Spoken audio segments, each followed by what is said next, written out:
सभी श्रद्धालु श्रोतागण को मेरा सादर प्रणाम। आप राजस्थान से जो जगह से अपने जो भी श्रद्धावान है, जो भी जानना चाहते हैं ये गंभीर विषय पर। विषय तो गंभीर है लेकिन हम गंभीर नहीं है, लेकिन फिर भी महाप्रभु ऐसे प्रभु का आदेश है तो इसलिए प्रयास करते हैं।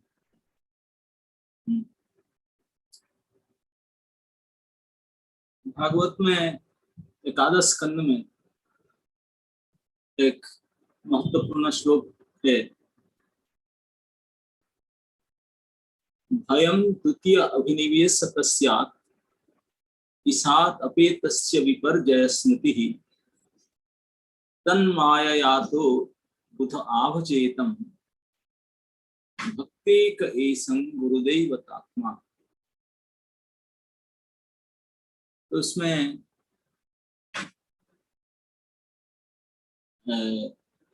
ये कहा गया है कि ईसात् अपेतस्य, सबसे पहले ईसात् अपेतस्य मतलब ईश्वर से अपगत हो जाने के कारण, विमुख हो जाने के कारण। ईश्वर से जब हम अलग हो जाते हैं, विमुख हो जाते हैं, ईसात् अपेतस्य, तो फिर क्या होता है, तन माया, उनकी माया, भगवान की जो माया उनके प्रभाव से आ जाता है। भगवान से अलग होते ही, मुंह मोड़ते ही भगवान की माया हम पकड़ लेता है। तन माया क्या होता है, माया ला करके अस्मृति, हमारा स्मृति को नष्ट कर देता है, उल्टा कर देता है, स्वरूप का विस्मरण हो जाता है। हम जो है, अपना जो आईडी है, हम भूल जाते हैं। फॉरगेटिंग आवर आईडी, माया ने करवा देता है, भुला देता है, स्वरूप विस्मृति करा देता है। हम एक्चुअली जो है क्या है वो हमको भुला देता है, भुला करके ततः उसके बाद स्वरूप विस्मृति होने के बाद क्या होता है, विपर्जय स्मृति। विपर्जय मतलब विपरीत बुद्धि। विपरीत बुद्धि जो, ये क्या करना है, कंटिन्यू करना है? Yes sir. ओके।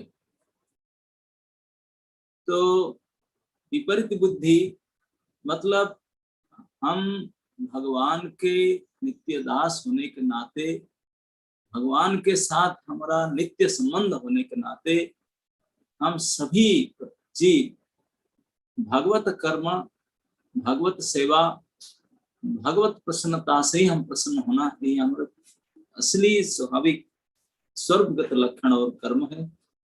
ये आईडी को, ये हमारे परिचय को, जब हम भगवान से विमुख होते हैं, अब क्यों विमुख होते हैं, ये हमारा कहते हैं भोग वासना के कारण। हम कुछ इंडिपेंडेंटली अलग से हम कुछ भोग इच्छा किए, अलग से भोग करने का हमारी क्षमता नहीं है। हम भोग करने का एकमात्र उपाय है भगवान को भोग दें, भगवान को खुशी करे तो हम खुशी हो सकते हैं। हम अपना इंद्रिय से भोग नहीं सकते हैं, अपना इंद्रिय से केवल भगवत इंद्रिय ऋषि के न ऋषिकेशम सेवया, तम ऋषि के न ऋषिकेश सेवा न करके ये हमारे मूढ़ इंद्रियों को, इस बद्ध इंद्रिय बद्ध जीव को हम सेवा करना चाहे। यही इसी कारण से हरि विमुक्ता हुआ, और हरि विमुक्ता को यहाँ कहा गया ईसात् अपेतस्य। जैसे हम हरि से विमुख है तो उनको माया शक्ति हम पकड़ करके सबसे पहले हमको भुला दिया। ये मैजिक दिखा करके हम अपना जो असली आईडी, हमारा परिचय हम खो गए। हो करके फिर क्या हुआ, जो हम थे इसे छोड़कर विपरीत दिशा में आ गए। विपरीत क्या, ये जो देह गेह दैहिक संबंधी और जो इंद्रिय सुख आदि, ये सब विपरीत बुद्धि है। देह और दैहिक वस्तु में अहमत्व और ममत्व, यही विपरीत बुद्धि। ये कभी होता नहीं, ओरिजिनली भगवान के लिए होना चाहिए, ये उल्टी होकर इधर लग गए। ततः उससे, इस विपरीत बुद्धि से हम क्या करें, भगवान तो भूल गए, स्वरूप उसको मान लिए कि हम वही है, हम भगवान का दास है। ये भूल करके हम बोले कि मैं भोक्ता हूँ, ये मेरे हैं, मैं अहम, और ये सममा, इस भावना जैसे आ गया तो उससे भोग भोगने के लिए इतने पैशनेट हो गए, लग गए, तो उसको तो द्वितीय अभिनिवेशतः स्यात्। द्वितीय क्या है? द्वितीय वस्तु भगवान को छोड़ करके संसार में जितनी वस्तु सब द्वितीय था। एक केवल भगवान है जो हमारे हैं। भगवान एक वस्तु है, वस्तु ही भगवान, वस्तु वास्तव, वास्तु वस्तु शिवदम, भगवत में प्रथम स्कंद में कहा गया एकमात्र वास्तव वस्तु श्री भगवान है, नित्य वस्तु श्री भगवान, और कोई वस्तु ही नहीं। तो इस वस्तु को छोड़ करके हम दूसरे चीज जो वास्तविक नित्य वस्तु नहीं है उसी में निविष्ट चित्त हो गए, फंस गए, बुरी तरह से अभिनिवेश हो गया हमारा, इतने लग गए। इसी को द्वितीय अभिनिवेश, द्वितीय विषय में जो प्रथम विषय तो भगवान कृष्ण, उनको छोड़ करके ये संसार और संसारी प्राणी और संसार के भोग वस्तुएं, ये सारे द्वितीय वस्तु है, भगवान नहीं। ये सब में हम एनग्रस्ट हो गए, बुरी तरह से अभिनिविष्ट हो गए उसको। तो इस द्वितीय वस्तु में अभिनिवेश होने के कारण हमारा मन में भय उत्पन्न हुआ, नहीं तो हम भयभीत कभी नहीं होते। अभयम सत्व संशुद्धि, भगवान के जो नित्य भक्त हैं, जो भगवान के छत्र छाया में रहते हैं, उनके सुरक्षा में रहते हैं, भय कैसे हो सकता है? संभव ही नहीं। लेकिन भय हम सभी, अब ये भौतिक संसार के सबसे पहले पहचान है एवरीबॉडी इज फियर, है ना? हर समय, हर क्षण, दिन रात सब भयभीत है, भयभीत। ये भय का मुख्य कारण, कहते हैं भय का कारण क्या है ना? द्वितीय अभिनिवेश, द्वितीय वस्तु में हम मन लग गया, अभिनिविष्ट हो गया। ये संसार भय और नाना प्रकार के भय, ये भय उत्पन्न होता है इस द्वितीय वस्तु में अभिनिविष्ट होने का। इसीलिए जो समझदार व्यक्ति, जो पंडित व्यक्ति है, बुधा, वो क्या करते हैं? इस भय से बचने के लिए, फिर अपने गलती से सुधारने के लिए क्या करते हैं? बुधा आभजेतम, वो भजन करते हैं, भजन शुरू करते हैं। बुद्ध जो पंडित व्यक्ति हैं वो आभजेत सम्यक रूप से भजन करते हैं। लेकिन भजन कैसे करेंगे? भजन करने का पद्धति क्या है ना? गुरुदैवतात्मा भक्ति एसं गुरुदैवता, एकांत भक्ति के द्वारा भजन करना चाहिए। लेकिन भजन संभव तभी हो पाएगा जब एक गुरु को अपने आत्मीय स्वरूप, अपने सबसे नजदीक, सबसे हितैषी मान करके उनको सेवा करे और कृष्ण को भजन करे। ताते कृष्ण भजे करे गुरुर सेवन, माया जला छुटे पाए कृष्ण र चरण। यही महाप्रभु कहते हैं, दो काम, भजन करना है कृष्ण का, हरे कृष्ण कृष्ण कृष्ण हरे हरे, हरे राम राम राम हरे हरे। ये मंत्र सब मिला शास्त्र सब, ये जितने जप करें इतना अच्छा है, लेकिन केवल जप करने से काम नहीं है।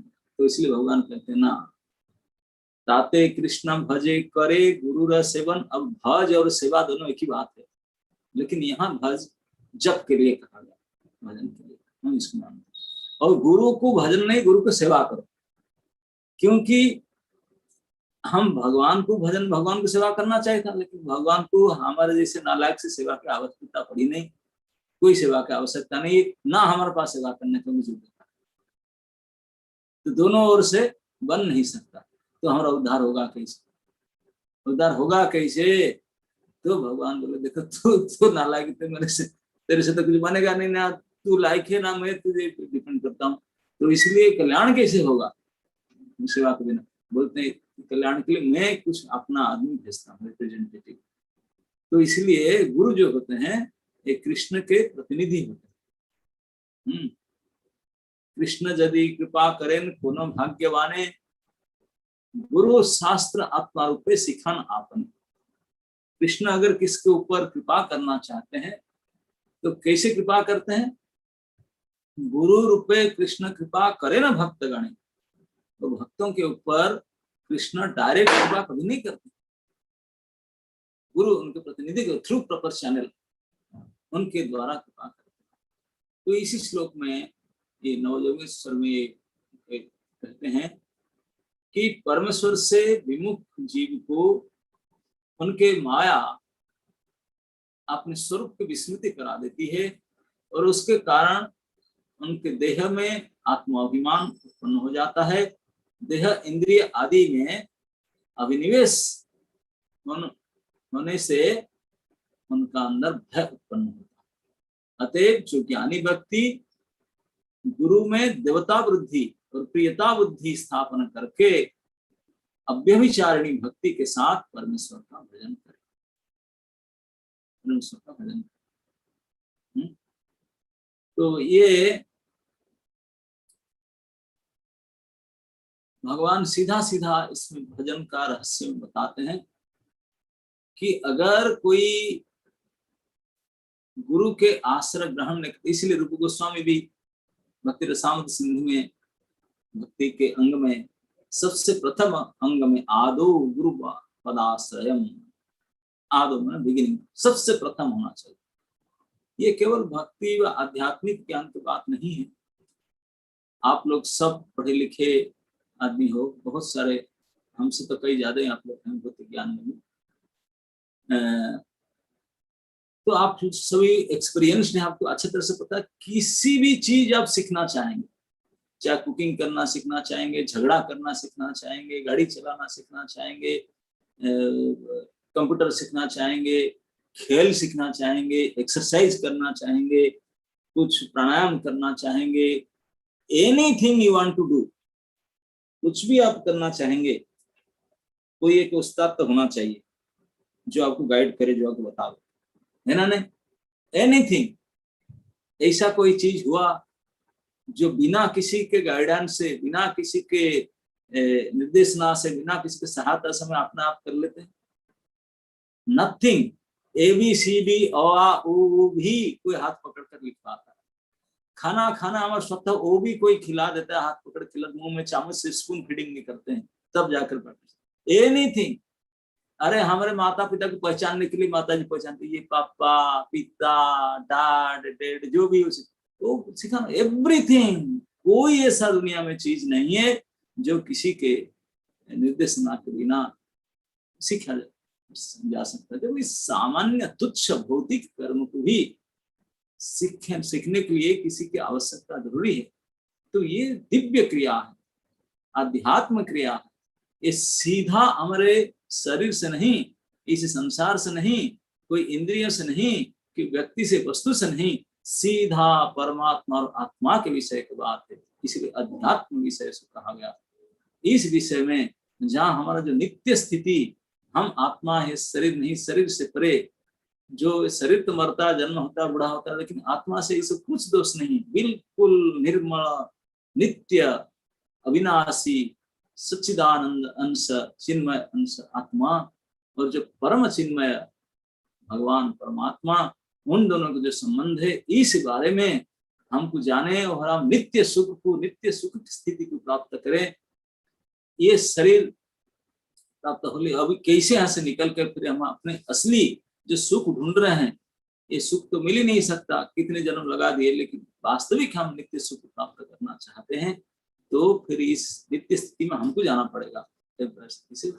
ये जो स्थिति है हमारे आध्यात्मिक स्थिति, इस आध्यात्मिक स्थिति को प्राप्त करने के लिए कोई एक आध्यात्म व्यक्ति हमारा सहायता करना चाहिए। बिना इसी सहायता से हम आगे किसी बढ़ सकते नहीं, बढ़ सकते। तो अभी एक समय का मैं एक छोटा सा बात कहता हूँ, एक सत्य बात। आप लोग गुरु नानक जी के, नानक के बात सब जानते हैं। नानक देव प्रसिद्ध संत हो गए हैं, पंजाब क्षेत्र से बहुत प्रसिद्ध हैं। साक्षात भगवान की साक्षात दर्शन किए थे उन्होंने, और सेल्फ रियलाइज्ड है, इस स्थिति पर सिद्ध महात्मा थे। तो उन्होंने अपने समय में, ऐसे में सुना हो कि चैतन्य महाप्रभु के समसामयिक थे उन्होंने, आज से 5 साल पहले उनका स्थिति था, उन समय के इतनी बड़ी महात्मा। तो इसलिए महाप्रभु इधर गए नहीं, बोले वो है, फिर मैं क्यों जाऊँ। इसलिए महाप्रभु नहीं गए, वो होते तो साधनाएं जाते, लेकिन वो थे। एक समय की मैं शास्त्र पढ़ा कि एक समय नानक जी और महाप्रभु और कबीर, ये तीनों का मीटिंग हुआ था। कबीर भी थे और वो भी थे अलग अलग क्षेत्र में। तो एक बार मीटिंग हुआ था, लेकिन वो तीनों संत मिल करके घंटों बातचीत किए, लेकिन कोई 1000 लोग बैठे थे सुनने के लिए, तीनों पंथी लोग बैठे थे, किसी को समझ में नहीं आया क्या, क्योंकि ना तो इसी भाषा में बोले, ना तो इस प्रकार से बोले, लैंग्वेज क्या बोले समझ नहीं। तो नानक जी पूरी एक बार आए, पूरी आए तो उनका तो हजारों फॉलोअर है, सारे फॉलोअर लोग उनके साथ आए थे। और आज से सैकड़ों साल के पहले की बात है। और जब आए तभी जमाने में पैदल से चल चल कर आए, पंजाब से पुरी में पहुंचना, अब समझ लो कम से कम 2-2.5 हजार किलोमीटर रास्ता है। पैदल में चलकर कितने जंगल, पहाड़, नद, नदी पार करते हुए, अकेले तो जा नहीं सकते, हजारों संख्या में, इसलिए कहीं जमावत, कोई क्या डालकर, डेरा डालकर पहुंच करके वो पहली बार गए तो पता नहीं कहाँ किधर कहाँ रहेंगे, क्या करेंगे। इतने बड़े कोई गेस्ट हाउस धर्मशाला में नहीं हुआ करता था। तो नानक जी जब पुरी में इतने संख्या में बहुत बड़े जमात गोष्ठी लेकर के, सैकड़ों संख्या में उनके फॉलोअर गए थे, और जब पहुंचे थे तभी एक समुद्र किनारे खुली जगह में बैठे थे सुबह सुबह। तो उनका नियम था, बैठ कर कुछ अपने वाणी समझा रहे थे लोगों को, दर्शन के लिए नहीं गए थे, जाएंगे, पहली बार गए हैं। तो इस समय एक पंडा जो जगन्नाथ जी के सेवक होते हैं, तो उसी रास्ता पर निकलना, वो देखा कि ये हजारों लोग उनको बड़े सम्मान करके चारों तरफ घेर के बैठे हैं, और वो बीच में बैठा है बड़े आसन में। तो उनको ईर्षा हुआ, वो लोग ठाकुर जी के सेवक है ना, सामने पर अरे हमको कोई नहीं पूछते हैं, ज्यादा हमको पूछते हैं, ये मंदिर अब तक गए नहीं, हमको कोई दक्षिणा वक्षणा दिए नहीं, दर्शन नहीं किए, प्रसाद नहीं खा रहे, यहीं बैठ कर समुद्र किनारे बैठ के वो जा करके खूब सुनाया, उनको गाली दिया। तो उनका होता है नीति, तो गाली देते हैं, प्रसाद दे, गाली खूब सुना उनके सामने। बोला ये गुरुगिरी इधर नहीं चलेगा, हाँ यहाँ साक्षात परम ब्रह्म भगवान जगन्नाथ, यहाँ कोई गुरु गुरु नहीं चलते, हाँ तो गुरु बन गया है। ऐसा जो भाषा में, अच्छा हुआ कि ये सब उड़िया भाषा नहीं समझ रहे थे, तो अच्छी तरह से गाली को स्वीकार कर लिए। वो तो अपना टफ भाषा से गाली दे, लेकिन वो तो कुछ समझ नहीं पा रहे थे, वो तो क्या कुछ बोल रहा है पता नहीं। लेकिन नानक जी समझ रहे थे उनको, भाव मुद्रा को समझ गए कि वो सहन नहीं करा, ईर्षा से हमको गाली दे रहा है कि यहाँ भगवत क्षेत्र में यहाँ क्यों आकर गुरुगिरी कर बैठ गया, मंदिर ले जा न जा, नमस्कार हमारा कमाई दबाने, हमको कोई नहीं पूछ रहे, सब तेरे पूछना। तो नानक जी ने उनको पास बुलाए, तो सभी का नजर गया ये शायद, तो नानक जी उनको सम्मान दिए तो खुश हो गए। यही होते हैं, ब्राह्मण को प्रणाम करो, सम्मान दो, हाथ में पकड़ा दो तो खुश, तुरंत बदल जाए, नहीं तो गाली चढ़ा। तो जानते थे नानक जी, तुरंत बुलाकर सम्मान कर दिए। इतना गाली दे रहा था, बुला के थोड़ा सम्मान किए, कुछ दे दिए होंगे हाथ में, कुछ तो 500। तभी जमाने में तो 8वीं 4वीं बहुत बड़ा होता था, कुछ पकड़ा दें तो बहुत खुश हो गए। बोले कि हे ब्राह्मण देवता, आप तो साक्षात भगवान के अंग सेवक है, हम लोग पहली बार आए हैं पुरी में, और ये मेरे सब अनुयायी हैं, मेरे साथ में आए हैं, और भी सब आप नहीं है, ये नहीं बताया कि भाषा नहीं समझते, तू क्या गाली दे, नहीं समझते। तो जो भी हो, लेकिन हम प्रतिदिन प्रातः अग्निहोत्र करते हैं, तो हम अभी थोड़ा हवन करना चाहते हैं, थोड़ा हमको आग की नहीं, लेकिन कभी दुकान बाजार समुद्र किनारे बैठे थे, हम नए आए हैं, तो थोड़ा आग की व्यवस्था हो सकता है, थोड़ा जगह, हाँ हाँ क्यों नहीं, अभी लाता हूँ। तो जाकर अपने घर से माचिस ला के दिया, माचिस ला के दिया, तो नानक देव बोले, हवन कुंड बना दिए थे, बोले ब्राह्मण देवता मैं तो माचिस नहीं मांगा था, मैं तो आम मांग रहा था। तो हक्का बक्का हो गया, बोले माचिस देना नहीं दूंगा, आगे चाहिए। तो वापस चला गया, जाते समय सोचा, बोला माचिस नहीं दे, आगे चाहिए, किसी माचिस से लगा सकता था। जा करके कैंडल जला करके लेकर आया, बोला लीजिए। मैं कैंडल तो नहीं मांगा था, मैं तो अग्नि चाह रहा था, कैंडल क्यों नहीं देते हैं। फिर भी समझ में वापस चला गया, मैं क्या करूं, आग मांगते। एक जलती हुई लकड़ी अंगार लेकर के आया, बोले ये लीजिए, ये तो आग है। बोले आग थोड़ी, ये तो लकड़ी है, जलती हुई लकड़ी। गुस्सा में आ गया, बोला अरे क्या दिमाग खराब करता है, अरे कोई आग को बिना माध्यम से किसे लाएगा कोई, पागल है क्या। चाहे माचिस हो, चाहे लकड़ी हो, चाहे कंडलो, किसके माध्यम से तो आना पड़ेगा ना। आग किसे लाए ना। ब्राह्मण देवता गुस्सा मत कीजिए, मैं तो बस यही आपसे सुनना चाहता, यही जानना चाहता था। ये सामान्य आग हम छोटा सा हवन करना चाहते हैं, आप आग नहीं ला सकते हैं कोई माध्यम के बिना। और भगवान तो परम ज्योति है, ये तो सारे आग का सोर्स है, उनको बिना माध्यम से कैसे ला सकते हैं? कोई माध्यम तो होना चाहिए ना। हाँ, वो आग के जो माध्यम से बिना तो आग तो लाना है तो कोई लाइट तो माध्यम तो चाहिए ना। वही माध्यम ही होते हैं गुरु, और कुछ नहीं होता। उससे भगवान की कोई अवमानना नहीं होता। भगवान ने ही व्यवस्था की कि भगवत प्राप्ति भगवान के कोई माध्यम के बिना नहीं हो सकती। तो उन्हें समझ गए। तो इस प्रकार भगवान स्वयं ये बात को जोर देकर कहते हैं कि मैं अगर किसी व्यक्ति के ऊपर कृपा करता हूं, यहां तक खोलकर बोले कि ब्रह्मांड भ्रमिते को न भाग्यवान जीव, कोई भाग्यवान जीव इस ब्रह्मांड में भ्रमण करते करते करते करते जब भी उनका वास्तविक सौभाग्य उदय होता है, सौभाग्य मतलब जब कभी उनका ये चांस आ गया कि अभी ये संसार से हट करके भवधाम जाएगा, चांस आ गया, तभी इसी बोलते सौभाग्यवान जीव। कोई कोई ऐसे सौभाग्यवान जीव को गुरु की कृपा प्राप्त, ऐसे नहीं इतना आसान से गुरु कृपा प्राप्त। ये देखो संसार में आज भी ये भारतवर्ष क्या वर्ल्ड में कितने करोड़ लोग होंगे? भारत में 1.5 करोड़, भारत में 1.5 अरब, 1.5 करोड़, और वर्ल्ड में 7.5 अरब, करोड़, 7.5 अरब, 750 करोड़ लोग में कितने गुरु कृपा प्राप्त लोग होंगे? आप लोग का अंदाज कोई है? -1 में आ सकता है कितने? तो बहुत रेयर, ये मत समझिए। तो इसको भगवान कहते हैं ये ब्रह्मांड में, ये तो केवल एक भूमंडल का ब्रह्मांड के हिसाब से भगवान का अपना और बड़ी विस्तार से कहते हैं ब्रह्मांड में भ्रमण करने वाले।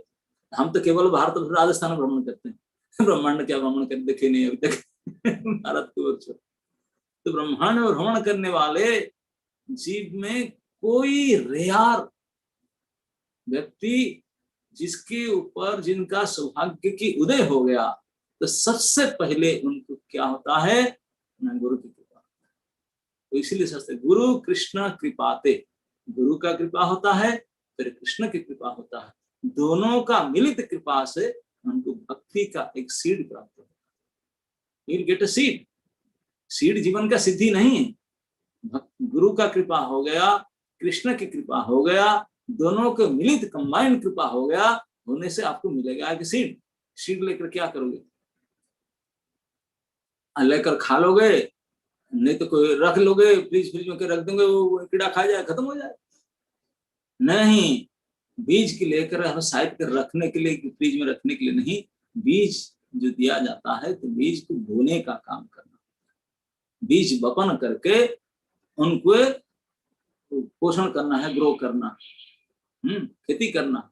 तो खेती करने वाले किसान हम सब व्यक्तिगत जीव है, हमारा हृदय है खेती। तो बीज जो आ गया हृदय के अंदर, बो करके बिल्कुल जैसे कि नाजुक पौधा को बो करके, बड़े करके, सिंचाई वगैरह करके, बड़ा बंदी करके, बड़े सावधानी से बढ़ाते बढ़ाते फूल फल तक जाते हैं। ये सारे रिस्पॉन्सिबिलिटी, ये सारे कर्तव्य, सारे दायित्व, सारे क्रिया हम सभी का।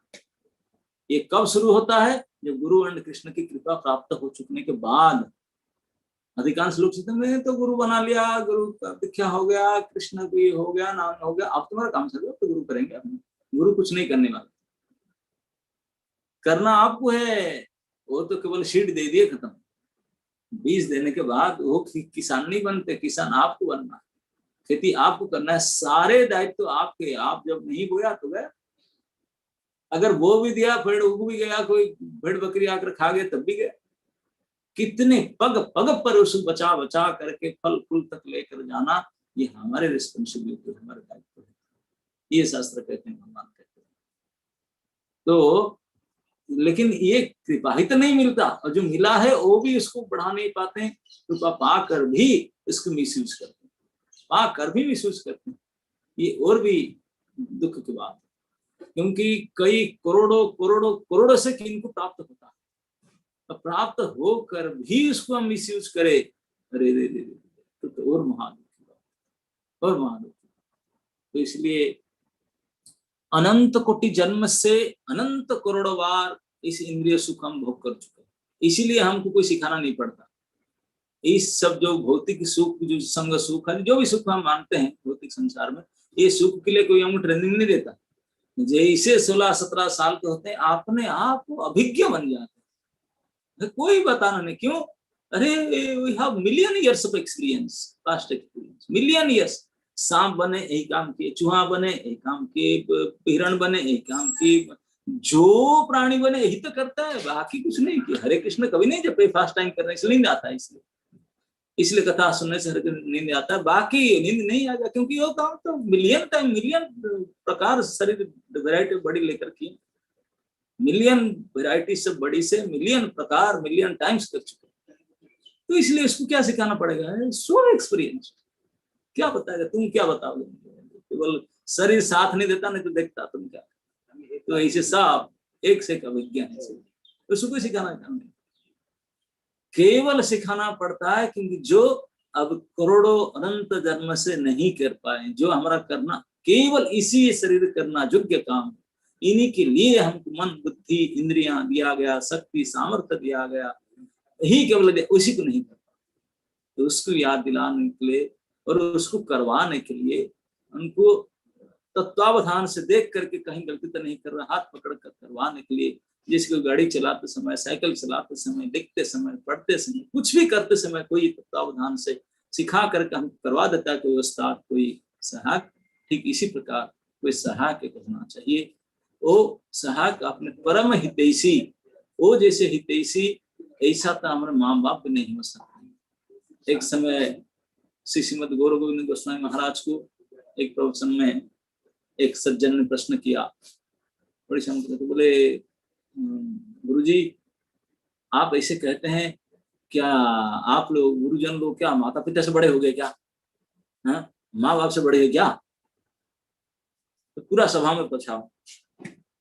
श्री श्रीमद गौरंग गोस्वामी महाराज बोले देखिए मैं क्यों बताऊं, मैं जो बताता हूँ आप देख लीजिए, कौन बड़े आप ही खुद जान लेंगे ना। क्या क्या ना, देखिए माता पिता आप तो कहीं थे, संसार से लेकर आए ना, नहीं आपको इसी शरीर में, इसी संसार में, इसी गांव में लेकर के आए, जन्म दिए, यही माता पिता देखना। हाँ, और इसलिए तो हम उन पर ऋणी। बोले गुरु इस संसार से उठा करके अध्यात्म गोलक वृंदावन में ले जाएंगे, अब कौन सा बड़ा आपको, जो आपको खींच करके इस सड़ा गली में ला करके डाला, ये इंद्रिय सुख में इस शरीर में लाकर डाला, इसको मानेंगे ना? जो यहाँ से हटा कर, नरक से यंत्रणा से हटा करके और दिव्य धाम पहुंचाता है, किसको मानेंगे? तो चुप होगा, समझ अरे दे दे ना। हाँ ये होता, इसलिए माता पिता तो हरेक जन्म में आप जो भी शरीर प्राप्त करेंगे, एक सेट तो पेरेंट्स चाहिए, चाहे चिड़िया बने, चाहे पशु, 4 पैर वाले, 2 पैर वाले, 9 पैर वाले, कितने पैर वाले ही बनो, एक सेट तो माता पिता चाहिए ही चाहिए। लेकिन गुरु हमेशा नहीं चाहिए, जन्म जन्म गुरु से, once eternally, life after life, कितने भी जन्म हो जाए वो चेंज नहीं होता, क्योंकि अविनाशी नित्य है, ये संपर्क नित्य है, क्योंकि कृष्ण के प्रतिनिधि है, कृष्ण के साथ संबंध है, कृष्ण नित्य है, कृष्ण के प्रतिनिधि नित्य है, कृष्ण की भक्ति नित्य है, भक्ति भक्त भगवंत गुरु चतुर नाम बपुए।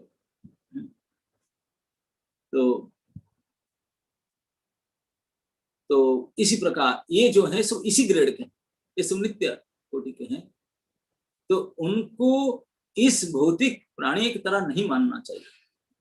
यही तो हमारा नाम अपराध में तीसरा अपराध है, यही है ना। आप लोग सब तीसरा अपराध क्या बोलते हैं कि गुरु को सामान्य व्यक्ति जैसा मानना। सामान्य व्यक्ति मानेंगे फिर अभिज्ञानी कर डालते हैं, नहीं। तो ये बहुत ही आवश्यकता है। स्वयं भगवान भी इस मर्त्य लोक में जो अवतरण करते हैं तो वो भी गुरु ग्रहण करके सिखाते हैं, दिखाते हैं हमको, देखो ये बहुत ही आवश्यकता है। भगवान कृष्ण भी, श्री चैतन्य महाप्रभु, भगवान राम, सभी ने जब भी उन्होंने जगत गुरु, सभी के गुरु, गुरुओं के गुरु हैं, उनको कोई आवश्यकता नहीं है, लेकिन वो नहीं करेंगे तो फिर हम दुनिया के लोग नहीं करेंगे। तो इसलिए उदाहरण प्रस्तुत करने के लिए, दिखाने के लिए, हमको सिखाने के लिए, तो स्वयं भी गुरुकुल में जा करके शिष्य बन करके गुरु सेवा करके हम सिखाते हैं कैसे गुरु की सेवा करना होता है, कैसे शिष्य बनना होता है, कैसे जीवन को सार्थक करने के लिए गुरु बनना बहुत आवश्यकता है, वो सिखाते हैं। तद विज्ञानार्थम सगुरुमेव अभिगच्छे। सब शास्त्र इसी के लिए, इसके बारे में जानने के लिए, इस क्रिया को करने के लिए मन के पास जाना चाहिए, करना चाहिए। भजन तो कोई आराम से कर लेगा, लेकिन नहीं, जब कर लेगा लेकिन नहीं, उनको सेवा नहीं करने से, प्रसन्न नहीं होने से काम नहीं, उनको प्रश्न को जरूरी है, बहुत आसान से। तो अभी हमारा सामने ये प्रश्न उठता है कि जब सारे शास्त्र, सारे संत, सारे साधु, सारे आचार्य, स्वयं भगवान भी इस बात पर बल देकर कहते हैं कि वे गुरु होना आवश्यकता है, हर एक चीज में गुरु आवश्यक, तो आध्यात्मिक जीवन के लिए, भक्ति के लिए, हमारे जीवन को सुधारने के लिए और भगवत सेवा के लिए भी एक गुरु जी का आवश्यकता है जो हम मार्गदर्शन करें। लेकिन शास्त्र में ऐसे भी दिखा गया है कि भगवत नाम की महिमा, इस शास्त्र में कहा गया, इसमें कहा गया है कि भगवत नाम का इतने शक्ति है,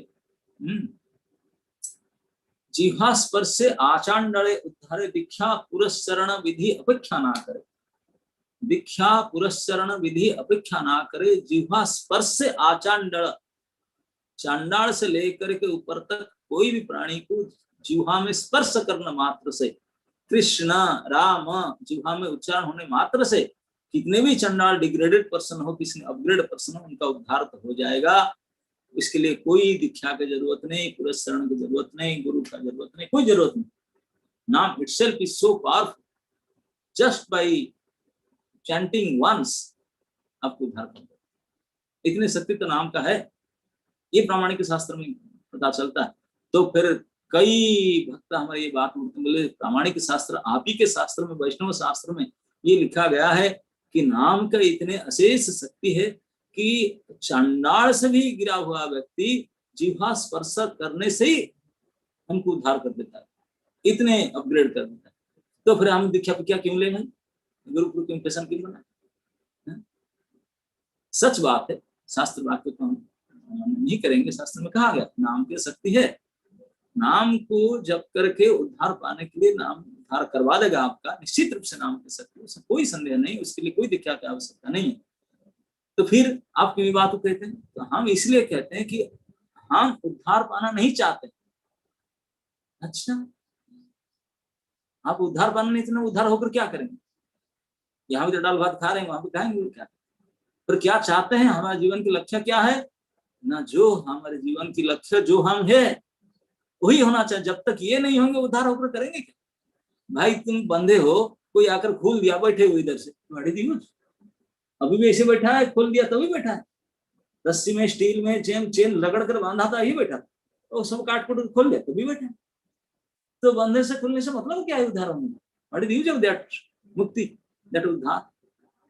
कुछ करना पड़ेगा क्या ना? जो हमारे नियत कर्तव्य है, नियत कर्तव्य क्या है कि हम सब कृष्ण के नित्य दास हैं, कृष्ण की सेवा ही हमारे नित्य कर्म।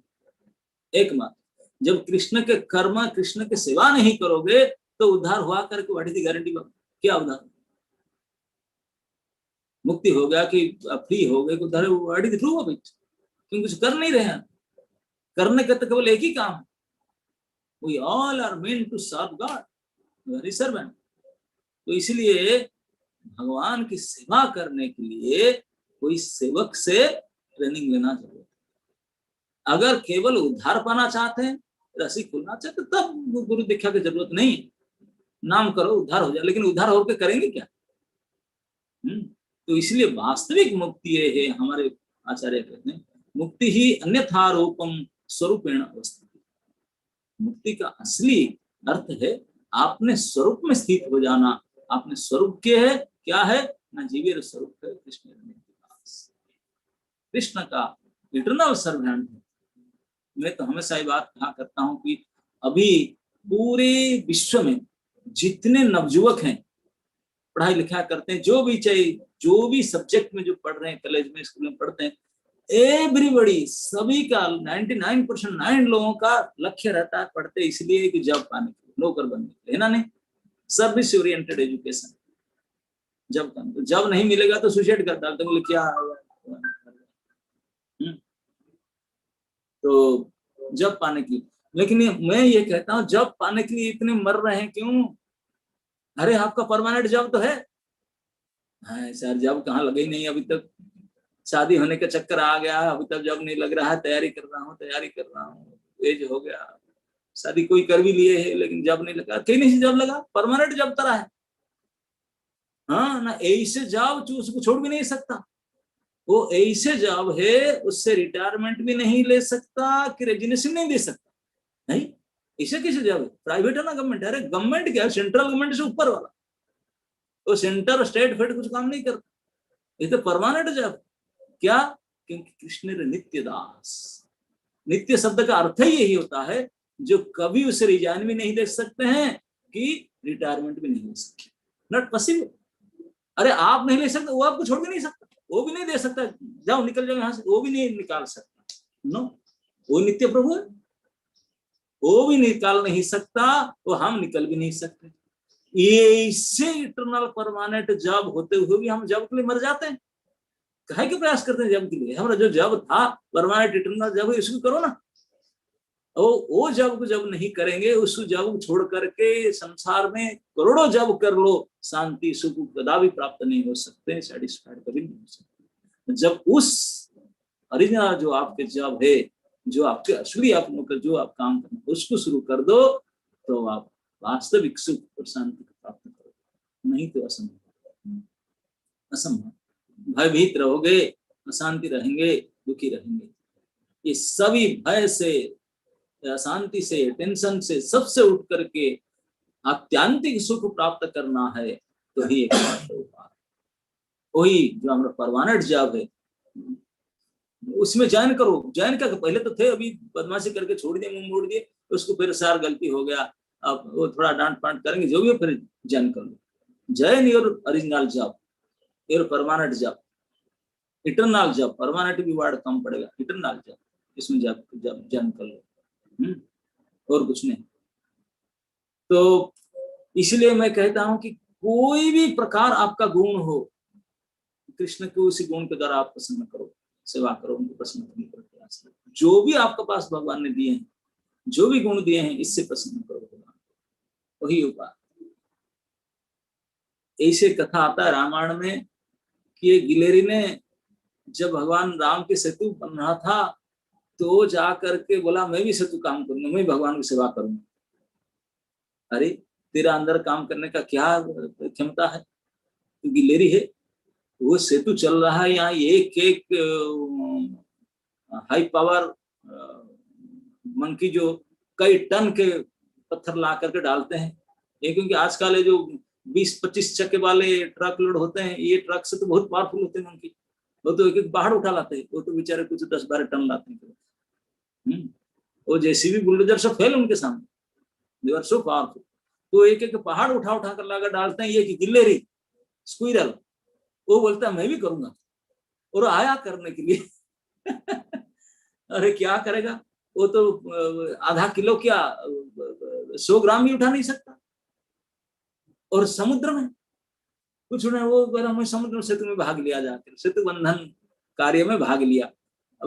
कैसे उनका बुद्धि सोचा, बोले मैं क्या कर सकता हूँ, मेरे छोटी छोटी पैर है और शरीर सब कुछ है ही नहीं, लेकिन भगवान ने मुझे ऐसे बनाया, लेकिन मैं तो सेवा करना चाहता हूँ, भगवान के सेवक मैं भी हूँ।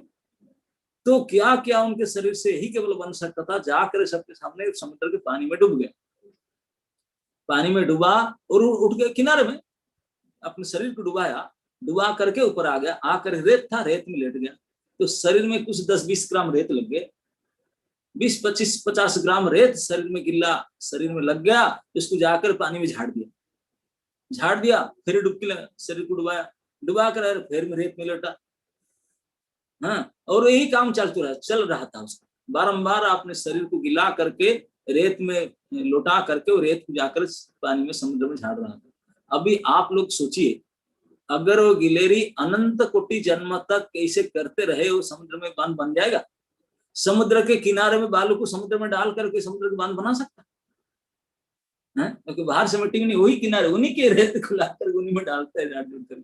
लेकिन फिर भी वो कर रहा है जो अत्यंत असंभव है, सोचा भी नहीं है उसको कर रहा है। और एक वहां बानर को हाई लोड लेकर के आ रहे थे, कई टन का माल, वो देखा कि चू चू चू होकर जा रही, बोले ये चटनी हो जाएगा, चक्का के नीचे आ जाए, हाई लोड चल रहा, तो उसको साइड हटा दे, हट यहाँ से। भगवान बैठकर देख रहे थे कंस्ट्रक्शन काम, ऐसे कंस्ट्रक्शन काम देख रहे, भगवान बैठे तुरंत उठकर आ गए, बोले ऐसा कैसे किए? वो भी सेवक है, सेवा कर रहा है भाई, वो डिस्टर्बिंग है। वो बानर बोला प्रभु हमको डिस्टर्ब कर रहा है। बोले क्या डिस्टर्ब कर रहा है? बोले मैं इतना देख रहा है, वो पैर के नीचे आ जाएगा, मर जाएगा। क्यों पैर के नीचे? आप देख करके चलो, वो भी आपकी तरह सेवक है भाई, वो पैर के नीचे आ जाएगा, आप मोड़ कर चलो, आपको ट्रैफिक जाम देखना चाहिए। तो ना प्रभु बोले व्हाट इज डूइंग डिस्टर्बिंग अस? नहीं, वो सेवा कर रहा है ना। क्या सेवा कर रहा है? नहीं, सेतु बंद बांध रहा है। वो सर में हाथ के, वो सेतु कर रहा है। हाँ हाँ, ब्रिज कंस्ट्रक्शन में भाग ले रहा है, जितने काम आप कर रहे हो वो भी कर, आपसे ज्यादा कर रहा है। तो हैरान हो गया, देखो what are you telling? Hanuman अगर सब बोल रहे आपसे ज्यादा, हाँ आप लोग सबसे ज्यादा वो कर रहे हैं। किसी को समझ में नहीं आया भाई, हम लोग से ज्यादा, हम लोग कोई 2000 टन, कोई 4000 टन के माल एक साथ में लेकर आते हैं, वो 20 ग्राम बालू उठाता है, हमसे ज्यादा कर लिया। भगवान बोले ये समझो मत आपके 2000 टन उठाने की शक्ति कोई आपको दिया क्या? ये शक्ति मैंने दिया। मैंने आपको जैसे शरीर जितने शक्ति जितने सामर्थ्य दिया, इसके हिसाब से आप कर रहे हैं, लेकिन पूरे सामर्थ्य को नहीं लगा रहे हैं। हाँ 50%, 30%, 60% लगा करके उठा कर ला रहे हैं, लेकिन ये जितने तक शक्ति दिया वो 100% लगा रहा है। तो इसलिए आपसे ज्यादा क्या कि नहीं परसेंट के हिसाब से, you are not using your fullest extent. आप सेवा सभी हम लोग कर रहे हैं, लेकिन इतने हद तक हम सेवा नहीं कर रहे हैं कि शरीर में कोई कण बाकी ना रह जाए। पूरे तन मन धन लगा करके पूरे फुलेस्ट यूज हम नहीं कर रहे। हाँ ठीक है, ये 10 रुपया डाल दो, 200 रुपया दे देना, इधर ये कर देना, कुछ भी कर रहे हैं थोड़ा। हाँ काम करते हैं, 1 घंटा कर ले, 6 घंटा काम, 6 घंटा सर्विस कर लिया तो अपने आप को सोचता मैं शुद्ध भक्त गोलोक तक पहुंच ही गया। मैं 6 घंटा काम कर रहा हूँ, 8 घंटा तो आती। अब जबकि शरीर कंप्लीट होने के लिए है, उनके सेवा के लिए 24 घंटा करना चाहिए, लेकिन कोई 7-8 घंटा सेवा करता है, वो तो बोलता है कि मैं दुनिया में मेरे सामने कोई, मैं सबसे किंग इतने लेट में सोता है, मैं सेवा करता हूँ। क्या सेवा करता है? 2 जन है खा पी कर सोते हैं, इतने सेवा करता है। लेकिन नहीं, ये सब हम तथा कथित आलस्य। लेकिन फूला जितने भगवान ने हमको शक्ति सामर्थ्य, कौन पूरा यूज करता है? 100% यूज, लेकिन मन बेचारा नहीं पूरा यूज कर रहा करके। तो इसलिए भगवान ने बोले कि ये सब जो आपने कर रहे हैं, ये आपने नहीं, ये सब मैं दिया हूँ ताकत, एक ताकत को आप यूज कर रहे हैं, लेकिन पूरा नहीं यूज कर रहे हैं 100%, बट ही इज यूजिंग 100%। तो इसलिए उसको अब डिस्टर्ब मत करो। ये भगवान का व्यू था, भगवान उसको उठा करके हाथ में उनको आशीर्वाद दिए। इसलिए उनके सूर्याल के ऊपर 3 चिन्ह है ना, भगवान के उंगली के चिन्ह है आशीर्वाद। बाकी किसी को आशीर्वाद नहीं दिए, नहीं आप लोग इतने पोटेंशियल को काम नहीं कर रहे जितने पोटेंशियल वो कर रहे। तो भगवान का ये कहने का ये है, इस प्रकार मैं एक बात इसमें निकालता हूँ। अगर स्क्विरल सुस्ता नहीं, मैं जाकर थोड़ा एक्सरसाइज करता, मैं थोड़ा एक्सरसाइज कर रहा हूँ, जिम में जाता हूँ, थोड़ा मजबूत और हो जाता हूँ, तो पत्थर उठाऊंगा, आधा किलो पत्थर उठाऊंगा, तब बंधन करूंगा। इस प्रकार विचार लाता तो कर पाता हो। तो एक्सरसाइज करके कितनी भी एक्सरसाइज कर ले, आधा 1 किलो की 2-5 किलो पत्थर उठा सकता नहीं। तो हम लोग मूड बुद्धि सोचते हैं मैं थोड़ा हारमोनियम सीख जाऊं, गिटार सीख जाऊं, मृदंग सीख जाऊं, मैं ये कर लूं, मैं योग कर लूं, मैं ड्राइविंग सीख लूं, मैं ये कर लूं, तब जाकर भगवान की सेवा करूंगा। अभी थोड़ा सा मैं क्या करूं, ये कर रहा हूँ ना सेवा। जो सेवा है, सेवा को नहीं करेंगे, छोड़ करके बोलेंगे अपना कुछ करेंगे। ये सब मूड बुद्धि है, भगवान को ठग रहे हैं हम। भगवान जानते हैं, बोले तू गधे, तू कर लेगा अपने प्रयास करके।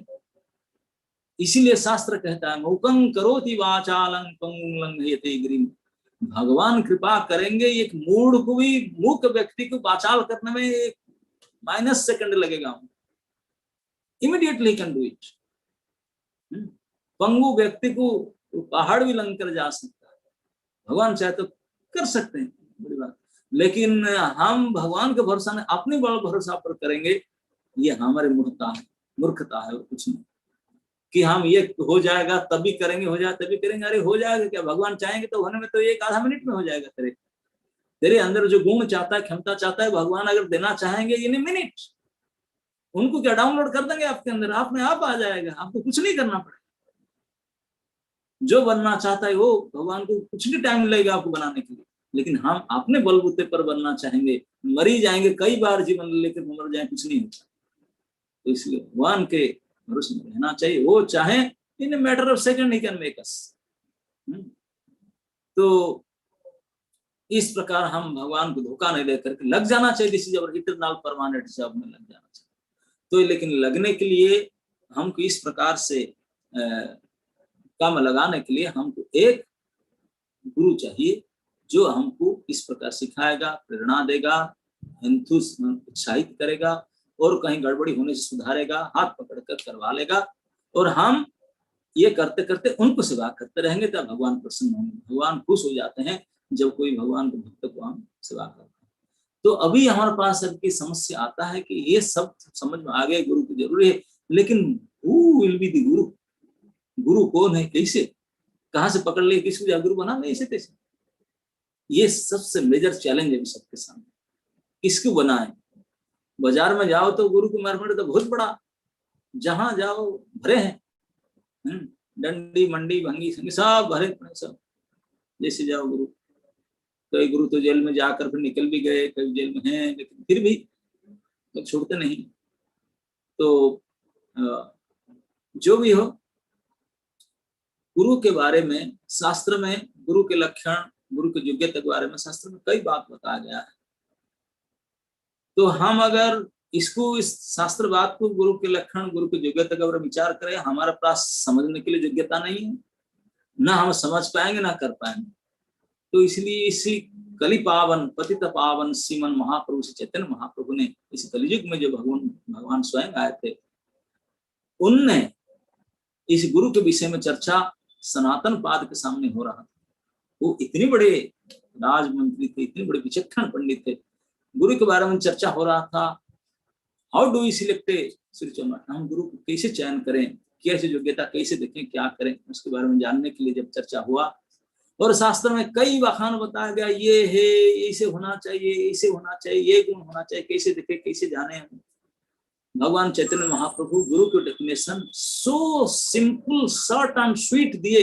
अभी तक कोई शास्त्र संहिता, कहीं उपनिषद में ऐसा सुंदर, सरल और शॉर्टकट गुरु की परिभाषित अर्थ नहीं बताया।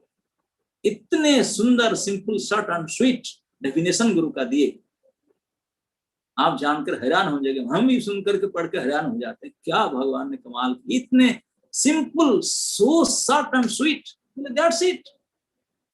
भगवान ऐलान करेगी, घोषणा के, अरे छोड़ो ये सब क्वालिफिकेशन, क्वालिटी, ये कुछ छोड़ो, क्या जय कृष्ण तत्ववेत्ता सही गुरु है, दैट्स इट।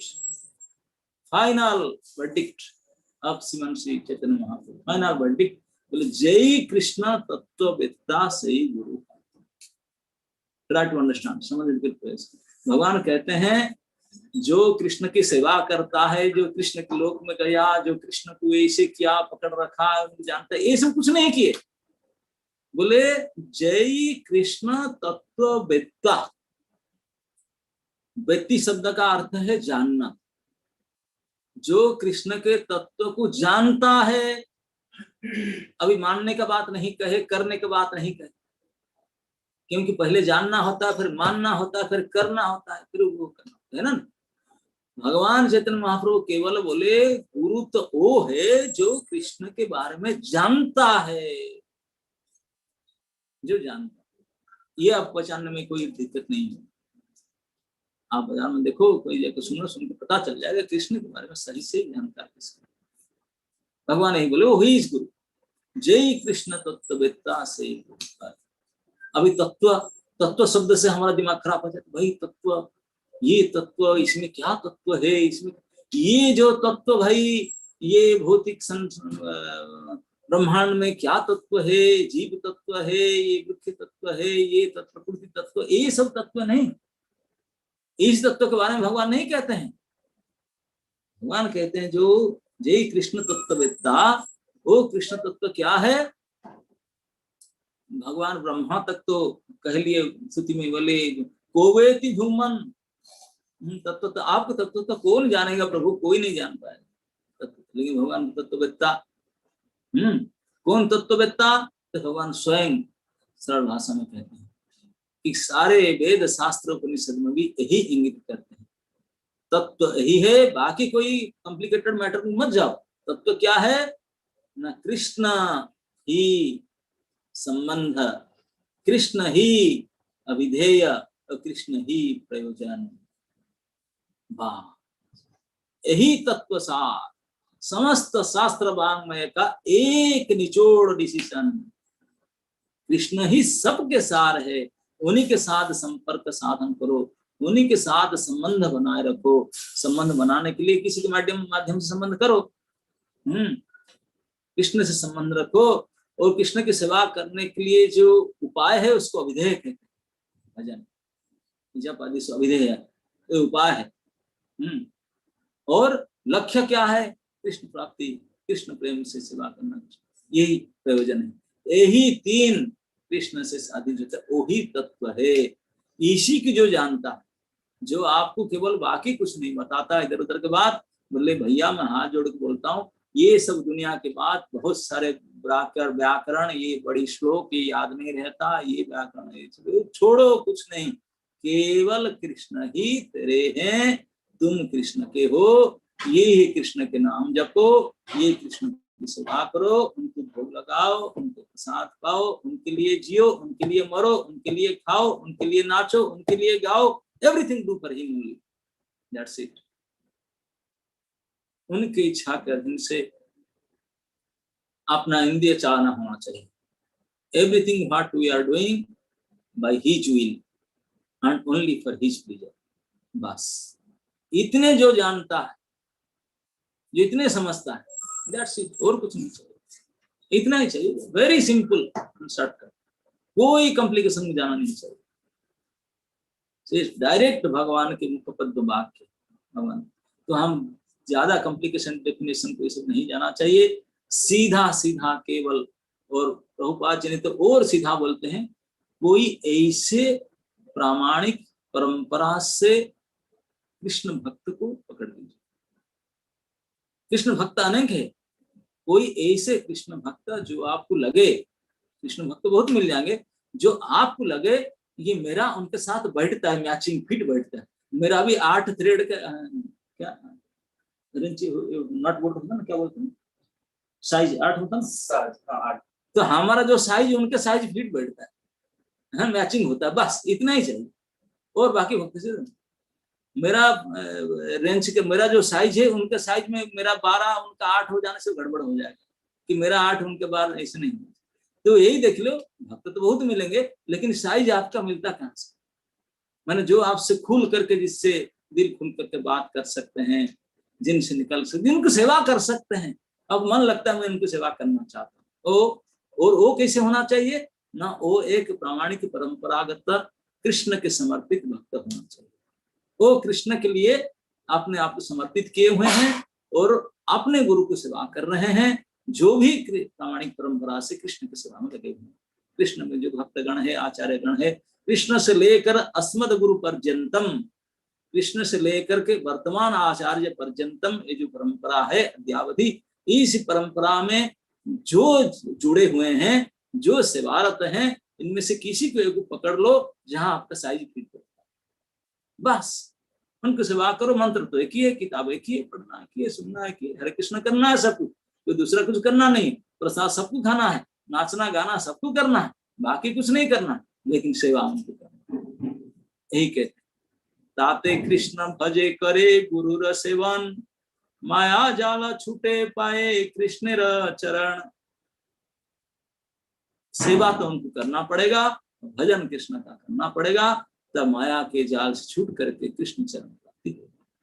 मैं छोड़, यही एक तरीका है। तो इसलिए हम सभी को कोई ऐसे एक भक्त को ढूंढना चाहे जिसके साथ हमने दिल खोल सके, जिनका हम सेवा कर सके, हमारा साइज बैठता है। We think that he is our well wisher, we think that we are also fitting with him, no problem.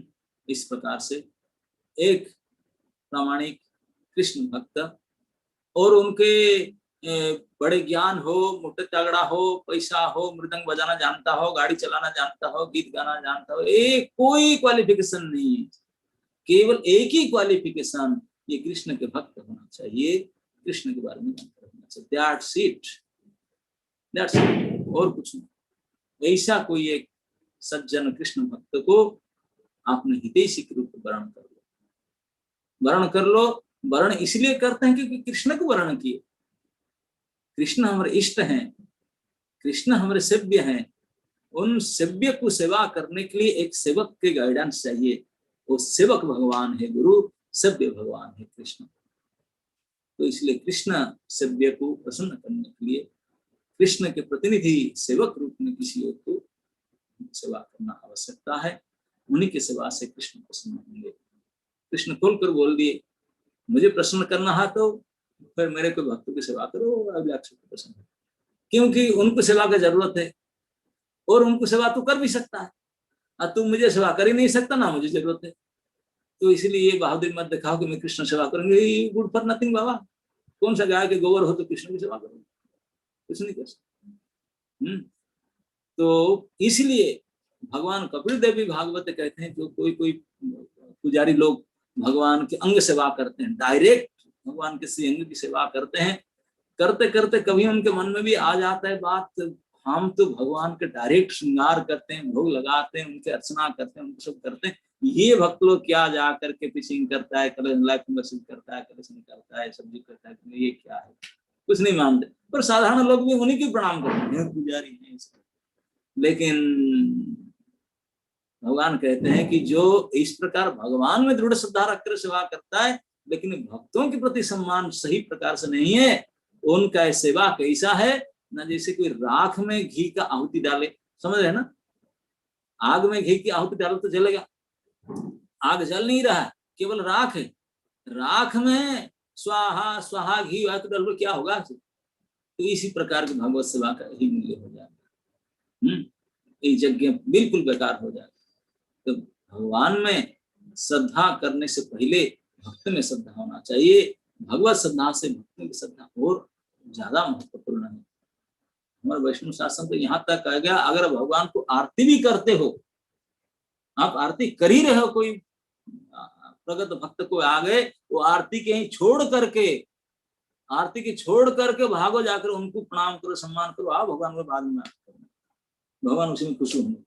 अगर ये सोचेंगे बोले रुको मैं आरती करने के बाद आऊंगा, तो गया भगवान नाराज ना। भगवान नहीं चाहते हैं मुझे छोड़ो, मेरे से बचाओ उनको। समय हो चुका, नहीं तो इसके बारे में कई सुंदर सुंदर कथाएं कहानी है इस सिद्धांत को समझाने के लिए, तो आप लोग को कितने समझ दिए थे। ठीक है, मैं क्या करता हूँ, कुछ तो समझ में आया होगा। महाराज अगर आप कुछ और बताना चाहते हैं तो बता सकते हैं। आप बोल रहा है ना, और कोई बोल रहा है? मैं बोल रहा हूँ महाराज, आपको मैं बोल रहा था महाराज, अगर आप और समय लेना चाहते हैं तो आप ले सकते हैं, बड़े भाग्यशाली होंगे। ये सामने लेकर कुछ बैठा है, बोलते बंद करो बंद करो, मधुसूदन चिल्ला रहे, बोले बंद करो, टाइम हो गया क्यों? अच्छा ठीक है महाराज, अगर आपको जैसा उचित लगे। महाराज थोड़ा समय और करने के लिए, लेकिन वो मना कर रहा है ना, वो बोल रहा है सीट हो गया, 1 से 2 टाइम देते तो ज्यादा सुनने से इंडाइजेशन हो जाएगा उनका भी। महाराज थोड़ा समय आपको और चाहिए था। अभी संकर्षण पे तो कुछ वीडियो प्ले करने वाले हैं जो सही भक्तों को दिखाना चाहते हैं, तो आप भी अगर थोड़ा समय अगर हमारे साथ रहें तो हम बड़े संकर्षण पे, अरे बाप रे बाप, उनको तो टाइम देना ही पड़ेगा। क्यों महाराज? उनके लिए तो फिर मायाप्रवासी को पहले केक कटिंग करते हैं, फिर वीडियो प्ले करेंगे। ओके ओके तो हमारा पहले केक कटिंग करने के बाद हम जो है मानसिक रूप से जो है केक प्रसाद का सेवन कर लेंगे यहीं पे, और उसके बाद फिर वीडियो प्ले कर लेंगे ऑनलाइन। यस महाराज।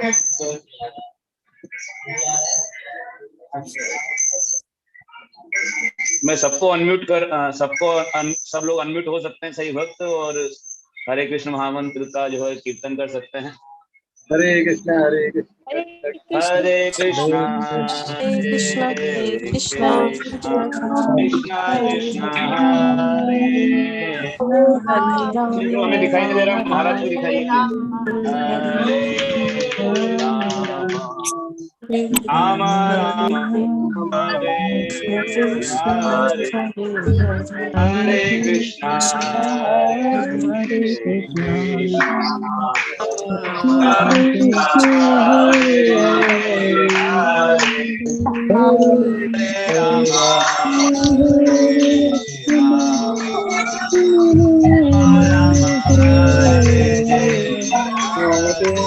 हरे केक के दर्शन करा दो महाराज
Oh